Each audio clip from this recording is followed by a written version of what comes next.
بسم اللہ الرحمن الرحیم۔ شروع کرتا ہوں اللہ کے پاک نام سے جو بہت بڑا مہربان نہایت رحم والا۔ دوستو، بہنوں، بھائیوں، بزرگوں، السلام علیکم۔ تاریخ اسلام کی 148 نمبر قسط ہم آپ کے سامنے پیش کر رہے ہیں، اور اس میں ہم فتنہ خوارج کا دوسرا حصہ پیش کر رہے ہیں۔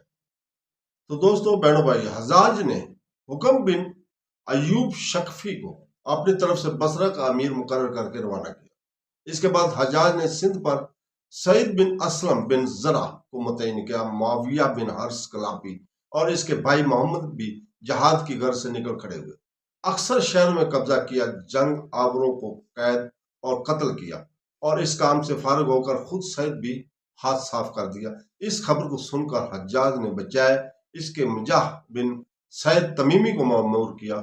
زرع نے اس سرحد پر بزور قوت قبضہ حاصل کر کے اپنے حکومت کے ایک برس کے بعد مکران اور دارابیل کے اکثر شہروں کو فتح کیا۔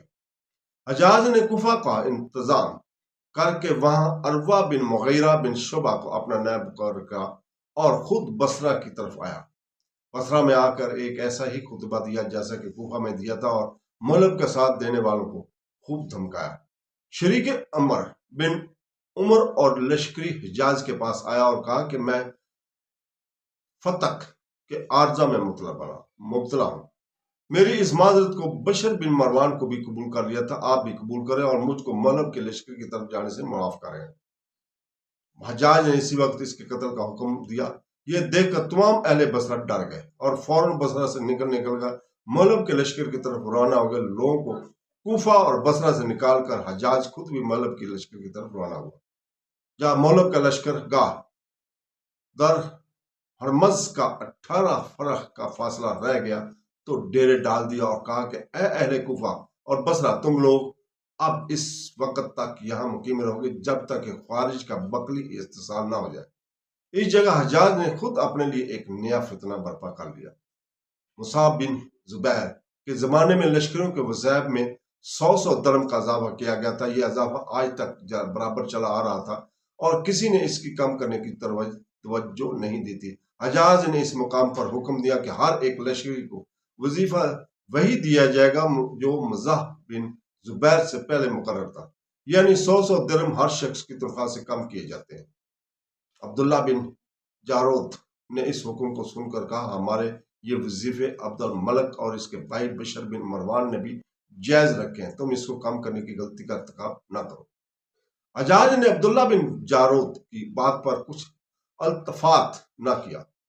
عبداللہ بن جارود نے پھر باصرار حجاج کے اس حکم کی مخالفت میں آواز بلند کی۔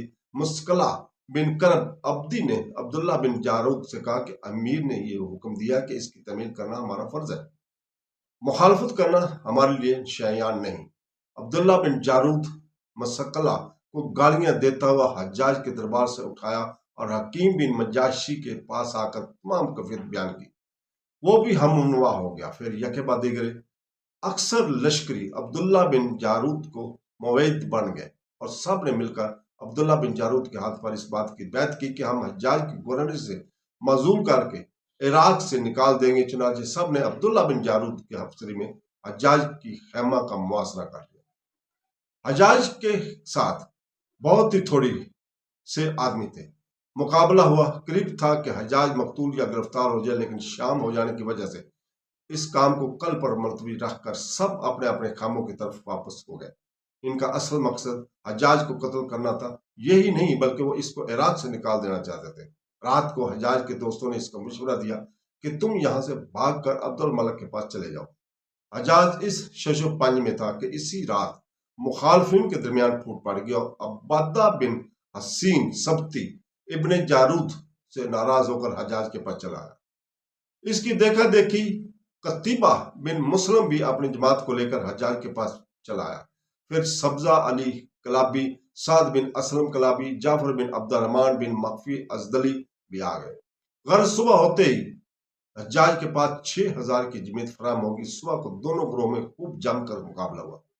حجاج اور اس کے ساتھیوں کے پاؤں اکھڑ گئے اور عبداللہ بن جارود کو فتح حاصل ہو چکی تھی کہ ایک تیر عبداللہ بن جارود کے گلے میں آ کر لگا اور اس کا کام تمام کر گیا۔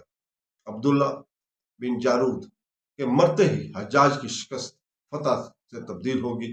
ابن جارود کی ہمراہی بہت سے مقتول ہوئے، بہت سے امان طلب کر کے پھر حجاج کے لشکر میں آ کر شریک ہو گئے۔ حجاج نے عبداللہ بن جارود اور اس کے ہمراہی سرداروں کے 18 سر کاٹ کر مہلب کے پاس بھجوائے۔ مہلب نے ان کو نیزوں پر نصب کروا دیا تاکہ خوارج دیکھ کر مروب ہو۔ ادھر ابن جارود کے ساتھ حجاج کی مہرکائی ہو رہی تھی۔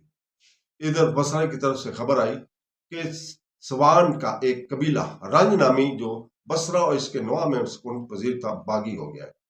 ابن جارود کے قتل سے فارغ ہو کر حجاج نے اپنے بیٹے حفص نامی کو ایک مختصر فوج دے کر ان کی سرکوبی کے لیے روانہ کیا اور کوفہ کے نائب کو لکھا کہ کوفہ سے اس جدید بغاوت کو فروغ کرنے کے لیے فوج روانہ کرے۔ چنانچہ کئی مارکہ آرائیوں کے بعد اس بغاوت کو فروغ کر دیا گیا۔ خوارج کی جماعتیں ایران اور خراسان اور عراق کے شہروں سے کھچ کھچ کر مقام در ہرمز میں مغلب کے مقابلے پر آگے تھے اور نہایت سختی اور شدت کے ساتھ لڑ کر مغلب کو پسپا کرنے اور بصرہ تک پہنچ کر اس پر قبضہ کر لینے کی کوشش میں یہ لوگ مصروف تھے۔ جب کوفہ اور بصرہ سے بہم امدادی فوجیں روانہ ہوئی تو مغلب اور عبد الرحمن بن مخف کو جو خارج کے مقابلہ پر ڈٹے ہوئے تھے بہت قوت حاصل ہو گئی تھی، اس لیے اس سے پہلے کہ وہ اپنی فوج کے کم ہونے کی وجہ سے صرف مدافعت میں مصروف تھا اور خوارج کو آگے بڑھنے سے روک رکھا تھا، لیکن اب تقویت پا کر ان دونوں نے خوارج پر جارحانہ حملے شروع کر دیے اور خوارج کی فوج کو پیچھے دھکیلتے ہوئے زرعون کے قریب پہنچ کر خوارج جم گئے اور مورچہ جما کر مقابلہ کرنے لگے۔ مغلب نے یہ رنگ دیکھ کر حفاظت کی غرض سے اپنے لشکر کی گرد خندق کھدوائی اور عبد الرحمن بن مخف شروع ہی سے اپنے لشکر مغلب کے لشکر سے جدا رکھتا اور اللہ کی خیمہ زن ہوتا تھا۔ یہاں بھی عبد الرحمن نے تھوڑے فاصلے پر اپنی لشکر گاہ قائم کی۔ مغلب نے عبد الرحمن کے پاس کہلا بجوایا کہ اس جگہ شب خون کا سخت خطرہ ہے، مناسب یہ ہے کہ تم بھی اپنے لشکر کے گرد خندق کھدوا لو۔ عبد الرحمن نے جواباً کہا کہلا بجوایا کہ تم اطمینان رکھو، ہماری تلواریں خندق کا کام دیں گی۔ یہ کہہ کر وہ کھلے میدان میں خیمہ دار رہا۔ ایک روز خوارج نے مغلب پر شب خون مارا، لیکن خندق کی وجہ سے وہ آگے نہ بڑھ سکے۔ وہاں سے ناکام رہ کر وہ عبد الرحمن بن مناف کی طرف متوجہ ہوئے۔ میدان صاف تھا، برابر بڑھتے چلے گئے اور قتل کرنا شروع کر دیا۔ عبد الرحمن بن مناف کو فوج والے سوتے ہوئے اس حملے کی تاب نہ لا کر گھبراہٹ میں جدر کو منہ اٹھا بھاگ کھڑے ہوئے۔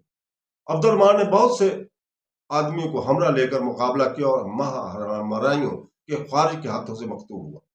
مغلب اور عبد الرحمن دو سردار تھے۔ مغلب کی فوج میں تمام بصری لوگ شامل تھے اور عبد الرحمن کی فوج کوفیوں پر مشتمل تھی۔ کوفی لشکر کا ایک معرکہ میں سخت نقصان ہوا۔ اس کی اطلاع حجاج کے پاس پہنچی تو اس نے عبد الرحمن بن مخف کی جگہ عتاب بن ورقہ کو کوفی لشکر کا سردار مقرر کر کے صاف حکم دیا کہ عتاب مغلب کا ماتحت رہے گا اور مغلب کے ہر ایک حکم کی تعمیل کرنا اس کا اولین فرض ہوگا۔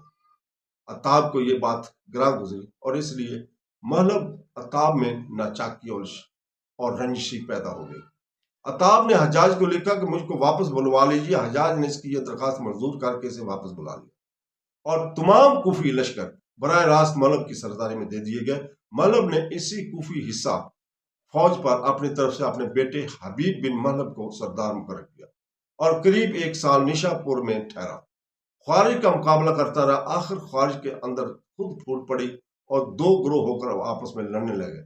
مغلب نے اس حالت میں ان پر کوئی حملہ نہیں کیا۔ جب ایک فرقہ نے دوسرے کو مغلوب کر کے طبرستان کی طرف نکال دیا تو مغلب نے غالب فرقہ پر حملہ کر کے اس کو قتل کیا اور اس طرح خوارج کے فتنے سے سن 77 ہجری میں مغلب نے فراغت پائی۔